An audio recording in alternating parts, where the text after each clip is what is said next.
Ekibiina ky'NRM ekiri mu buyinza kiri mu kiyongobero olw'okufaako omumyuka wa ssentebe w'ekibiina kino atwala ebbendobendo ly'e Karamoja Simon Peter Alepel afiiridde mu kabenje ka mmotoka enkya ya leero. Akabenje kano okusinziira ku mbaka omukyalo wa disitulikiti y'e Napaaka Faith Nakot kagudde mu bitundu by'Eganga.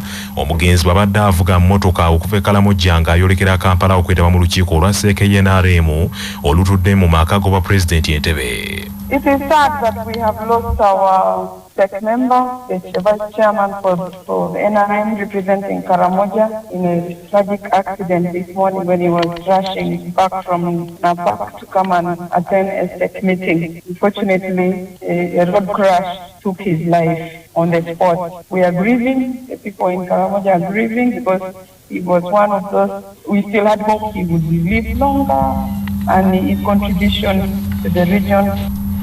Omubaka Faith Nakot agambye nti ebbendobendo ly'e Karamoja lifiiridde omuntu abadde atambulirwako ensonga z'ebyobufuzi n'endala nnyingi ez'obukulembeze.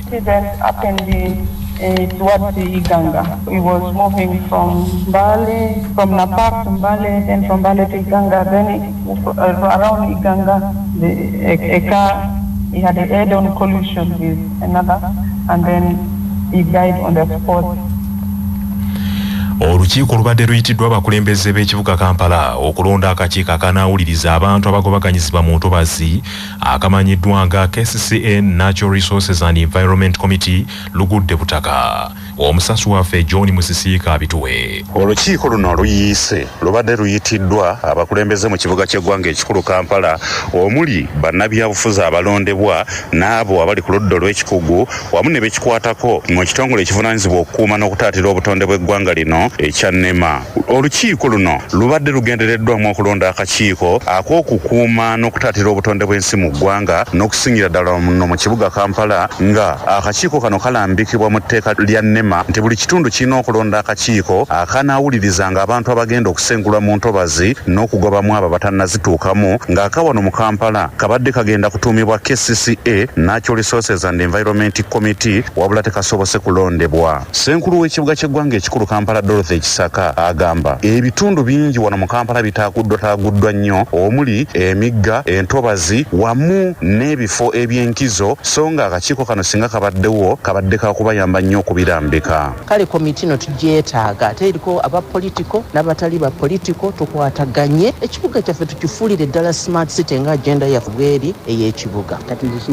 Next week tusuubira next week naye tujja kakasa olunaku kubanga abamu ku bakulu tebabaddeewo ng'omukulu wa NEMA tabaddeewo n'omukulu wa authority Lord Mayor so tujja kukwasaganya tufune olunaku olutuufu. Joel Ssenyonyi akulira oludda oluvuganya gavumenti mu paalamenti naye agamba ebitundu wano mu Kampala abantu abali mu ntobazi be baakasengula mubaddemu okusosola abaana n'ebyana so nga ate akakiiko kano kandiyambye nnyo okulaba baani abasaanye okusengulwa n'abo abandirekeddwawo. Bamenya abamu abaani babaleka nga tugamba linda tuli bakulembeze naffe ebintu bino olwaki bitambula bwe biti nga naffe tetwebuuziddwako nga naffe tetubitegeera kubanga abantu abaatulonda abatuwa mandate batubuuza nga answers ate nga muteeka waliwo akakiiko kano akalina okulungamya ensonga zino zonna zonna nga NEMA tennaba kukyekola abakulembeze naffe tulina okubeera involve ne tutegeera so ntugamba akakiiko kano tukateekewo kabadde kalina kuteekebwawo olunaku lwaleero. Lord Mayor w'ekibuga kino ekikulu Kampala omuloti atasobodde kubeerawo wabula nga abadde akiikiriddwa Doreen Nyanjula omumyuka we agamba ke balinde olunaku olulala ng'embeera ezzeemu okubeera yaddeko mu Kampala kubanga bangi ku bannaabwe balemesezza okwetaba mu lukiiko luno. Tise abavubuka mbu tebasala okugenda mu parliament so meeting tetusobodde okubeera nayo kubanga leero tubadde tulina okulonda akakiiko aka environment naye ekyo tekisobose so inshallah meeting eno egenda okubeera olunaku olulala. Olwakina munana kutonze munana CBS FM radio lwa Samayinja Mwannanda Musisi John ko siteho wana mu Kampala. Manya obuvuno obuddo obw'eddembe lyo tonyigirizibwa ddembe lyo ery'obwebange.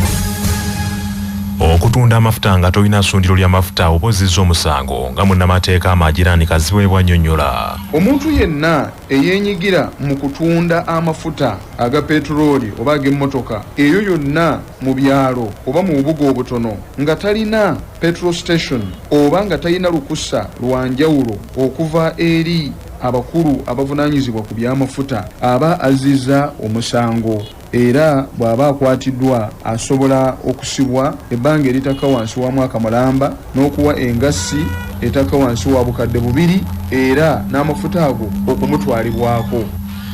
Nabe akudde mu bannakibiina kya NUP mu disitulikiti Mayuge wowulira bino nga batandise okulimagana empindi ku mabega n'okulangiragana ebyawanawa.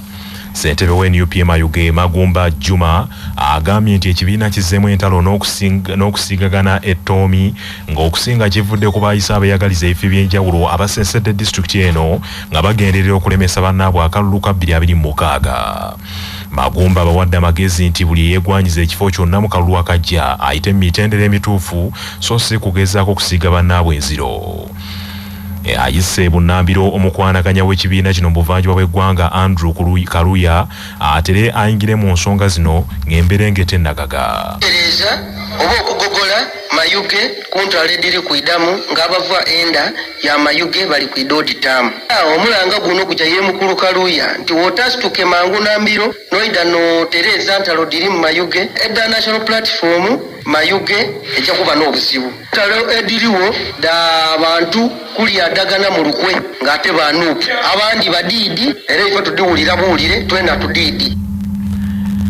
Abalimi b'ebikajjo mu bbendobendo lya Greater Mukono basazeewo okwekubira enduulu eri abakaava mu bitundu bya Buganda babayamba okulaba nga Paalamenti yanguyirizaako ennongosereza mu tteeka erirambika ennima n'ensuubula y'ebikajjo okumalawo okufootolwanga abannyini kampuni.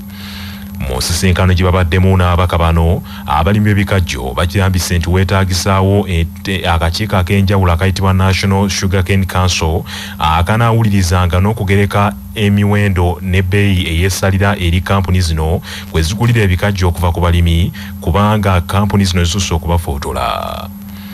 Bano balombojjidde ababaka bano engeri kampuni ezigula ebikajjo byabwe gye zibanyagamu omuli n'okubateekako babulooka okutema ebikajjo ng'atayita mu bulooka oyo ammibwa pamiti ey'okulima ebikajjo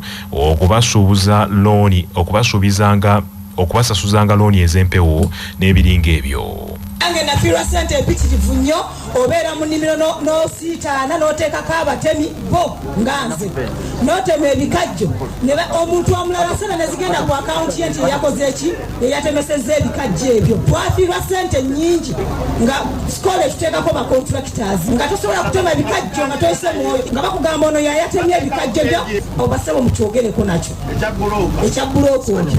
Ezange bakazinsala tezinabaweza myezi 3 batabanya miliyoni 10 n'emitwalo 27 banteekako looni nga si yange nensasulako emiliyoni 2.8 saa zino babanja emiliyoni 10.2. Nyina maama wange bamuyitawo Olibeti Weekate atuuka okutema ebikajjo bye nga tulina akapapula akalaga loan balance against all the plots nga katulaga nti twasasula looni ya maama wange eyo neggwayo. Tugenda okutema ebikajjo nga batusala miliyoni 3.8. Yakulembeddemu ababaka ba Paalamenti ava mu Buganda era nga ssentebe w'akabondo k'ababaka ava mu Buganda Dr. Philip Michael Lume Bayiga agambye nti bakizudde nga abalimi obuteeteekateeka n'obutabeera kitole kiwadde omwaganya kampuni zino okubazanyiranga ku mitwe. Eri industry bamanyi era bamanyi nti bano tebali organize nabo basinziire ne bakola policies zaabwe n'engeri ki ey'okubanyoola omukono n'okubanyonyonta kubanga bamanyi tebalina kyakkola. Ebikajjo tosobola kubiteeka koluba n'obirya bisobola okubeerayo emyaka 4 mu kifo ky'emyezi 18 nga bwe kiri. Tewaliwo kubo asobola kugenda eri mu industry okulaba standard gye bagambye etali ntuufu yerwa ebasazaako 10%. Laba bwe babasalako ebya trash 5% so nga ate trash oyo alina omigaso miyitirivu. Omubaka omukyalo wa disitulikiti y'Emukono mu Paalamenti Hanifa Nabukeera agambye nti wakunnyonnyola Paalamenti ebawagire kubanga ebintu ebimu ebikosa abalimi byetaaga okukolwako mu bwangu buli ludda lufunemu. Waliwo kye bayita National Sugar Council nga twagala National Sugar Council eyo eweebwa obuyinza okulaba emiwendo tusalewo emiwendo emigereke kwe tuba tutambulira tuleme kuba nga tulekera abasikolo oba abalala bonna okujja okugereka okunyigiriza abantu contracts wakati w'abalimi ne basikolo babateeka interest ya almost 15%. Interest eri waggulu nnyo. Omulimi Babu eyakiikiridde kampuni ya Skol mu lukiiko luno okulw'abalimi kinnoomu agambye nti ekivuddeko embeeteza be balimi abamu abateewandiisa mu bulimi bw'ebikajjo ne baleetera bbeeyi y'ebikajjo ne baleetera ebikajjo bino okufuuka ebingi n'ebbeeyi yaabyo n'egwa.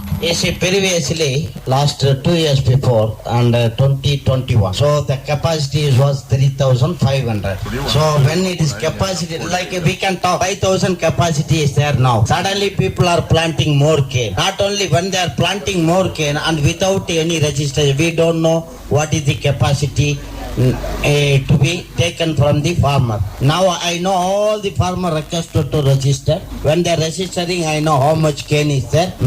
Honorable MP, which date is. Ugambwe Bugaga wano ku CBS FM.